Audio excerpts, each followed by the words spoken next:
Hello again, Middle College. It's good to quote unquote see you. I hope that you had a lovely winter break. And this video is just kind of an introduction to the Comp 2 course, which in some ways is going to proceed similarly to Comp 1 with a couple of key differences. I'm really glad you're here, and I hope that you're having a great day so far. So this portion of the video is going to kind of just go over just highlights of the syllabus, just like I would have done in person if I'd been able to see you in person. So if you want to, you can go to Edmodo and kind of pull it up and be looking over it as I talk, or you can just listen. So my methods of contact have not changed. My RaiderNet email is still BoldenME. My Snapchat is still MadMagsFuryRoad, if you prefer that. And also, we have the Discord still going. You can reach out to me via that. A lot of you seem to prefer that. And then lastly, on Edmodo, it has a messaging system that some of you use, and you can reach out to me through that as well. I really need to change that to Professor B instead of Miss B, but it won't let me. So anyway, kind of the wrong title, but that's fine. So my virtual office hours are exactly the same as they were last semester. Have not changed at all. From 2 o'clock to 6 o'clock p.m. Eastern Time, Monday, Tuesday, Wednesday, Thursday. I will be parked at this desk, logged into all platforms, and able to give you a pretty quick answer to anything that you ask. In general, with your professors, this is not just me, kind of the etiquette states you need to give them at least 24 hours to respond once you reach out to them about something. And if it's on the weekend, then they have until Monday to get back with you. But during that 4-hour period every day, that's when you can expect a more prompt reply from me. And I'm happy to reply. So please don't hesitate to reach out for anything. So Comp 2 usually has a theme. And a professor at Roane State who I really highly respect named Ted Strike says that you have to change your theme and your curriculum for Comp 2 like every 3 years or you're going to lose your mind. So it used to be themed Family Matters, which was named after this old sitcom that probably none of you are aware of. It was just about family dynamics and literature. So I got a little spicier last year, and the theme of this course is Madness and Chaos, Minds and Societies in Crisis. And so I picked that because we, for the most part, live in a world that has an abundance of rules. I was reading a couple of years ago, there was a couple, I think I've got this right, who went to a beach in Italy and picked up like sand. And I do this all the time. I'm one of those basic white girls that does get sand from whatever beach that she goes to and puts it in a Ziploc bag and brings it back and makes a little glass display out of it with shells to make me feel more alive. Anyway, so they were doing the same thing, and they went and got some sand, and they got charged with a jail sentence of 5 years for picking up sand from the beach. So we have a lot of rules, and things can go very wrong if you break them, and that's good in some ways. There are some people who think, you know, throughout history that people are born good and are corrupted over time by society and civilization and brought down. And then there are other people like William Golding, who wrote Lord of the Flies, if you got to read that book, who think that actually humans in their primal state are pretty much what we would call evil, brutal, violent, savage, and are only kept in line at all by society and civilization and the law. So those people think that it's only the rules that keep us from just ripping each other's face off like chimpanzees. So it's an interesting thing to consider kind of where you are on that spectrum and what you think.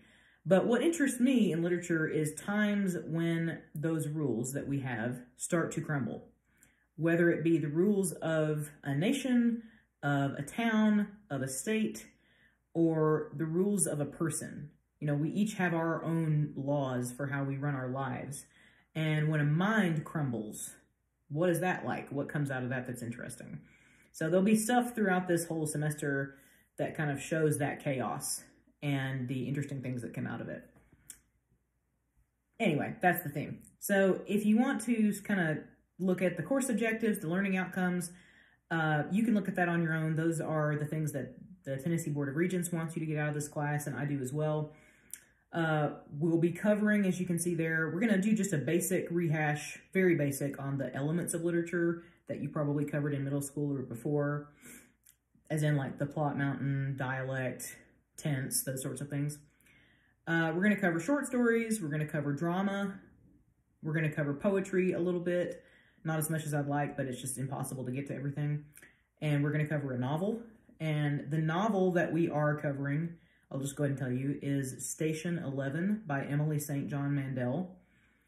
If you go to Amazon and type in Station 11 and pick the paperback option, that is the one I want you to get, because I want us to all be on the same page, literally, as we are reading.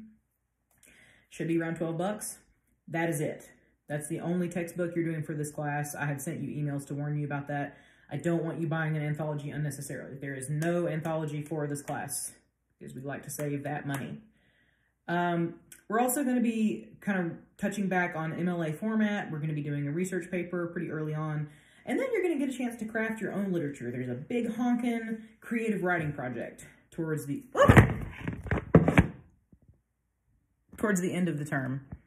I don't have YouTube skills, so we're just going to have to keep going because I don't know how to stop and start. But I'm actually just glad I caught the iPad.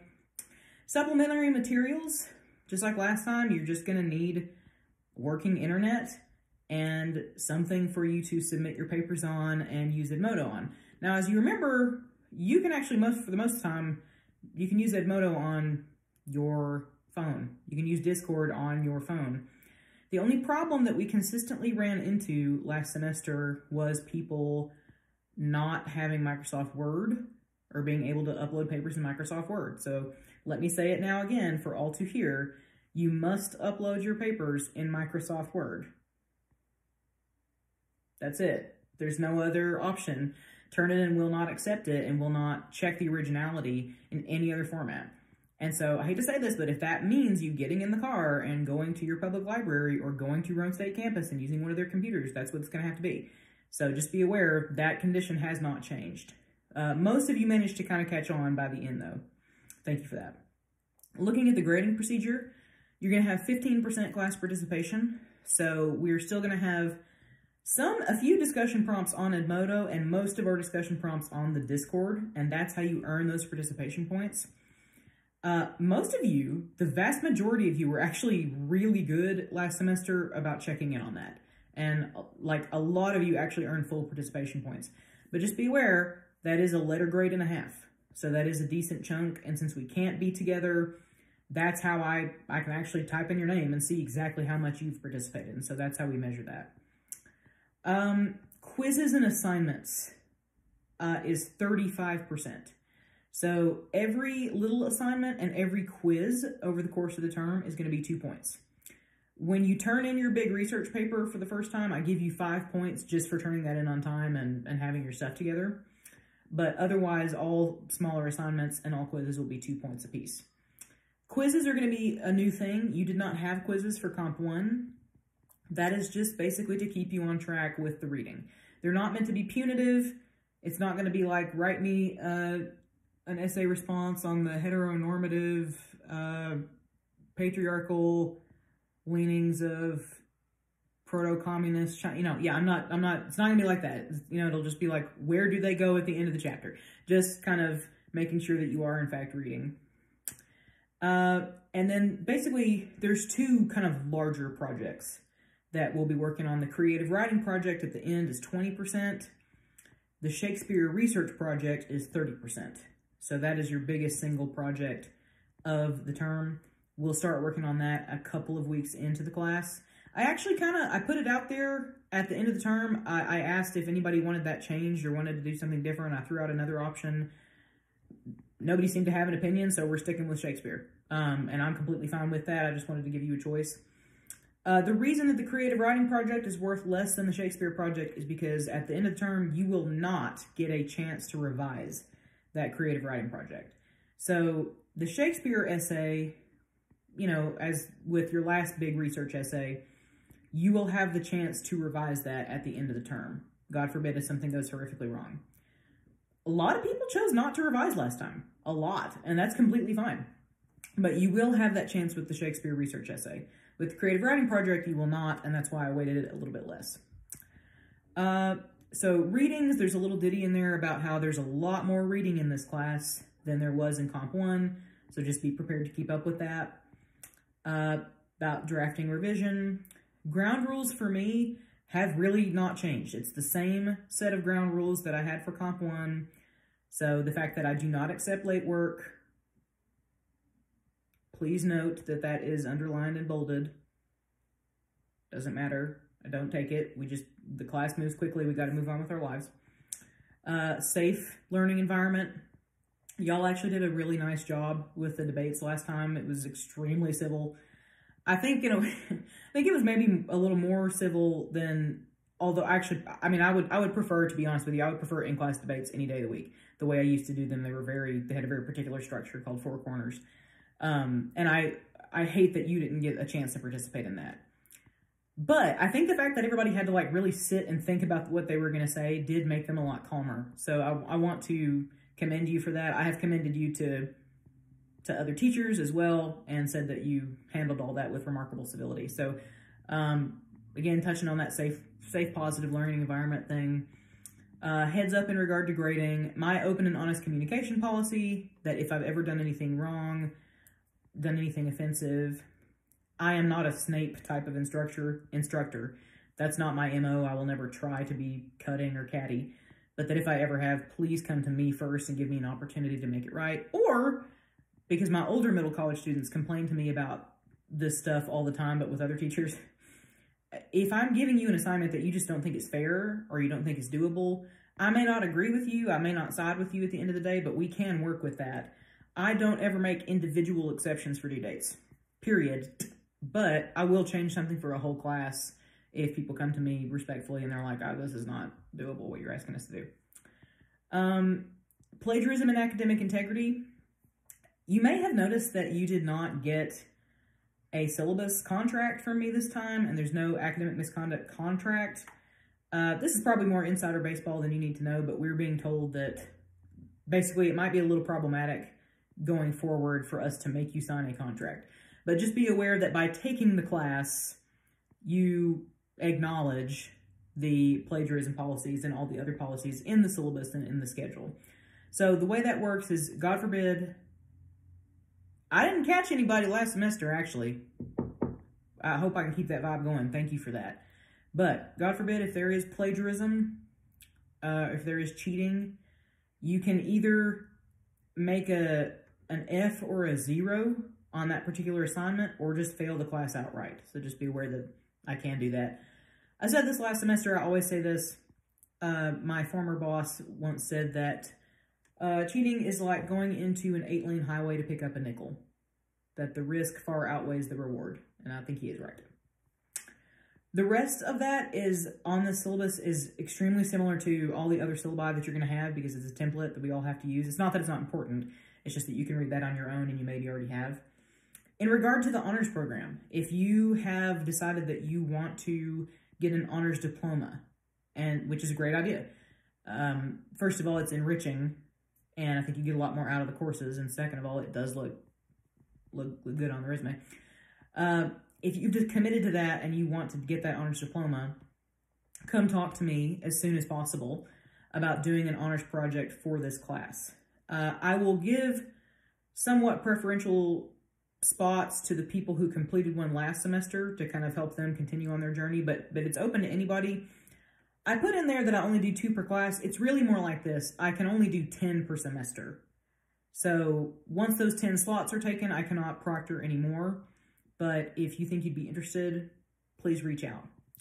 So this class, just like last semester's class, is asynchronous, which means that there's no scheduled Zoom lectures or anything like that. If you go on Edmodo, and I think I sent this to you in an email as well, but if you scroll down a little bit, the weekly schedule is posted. It says for Edmodo Comp 2 Spring 2021 Master Schedule PDF. Just keep that document close at hand.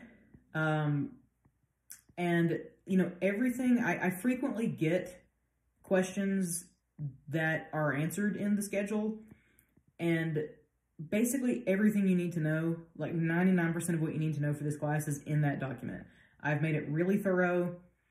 and it tells you exactly in detail, week per week, what we're going to be doing and what you need to know.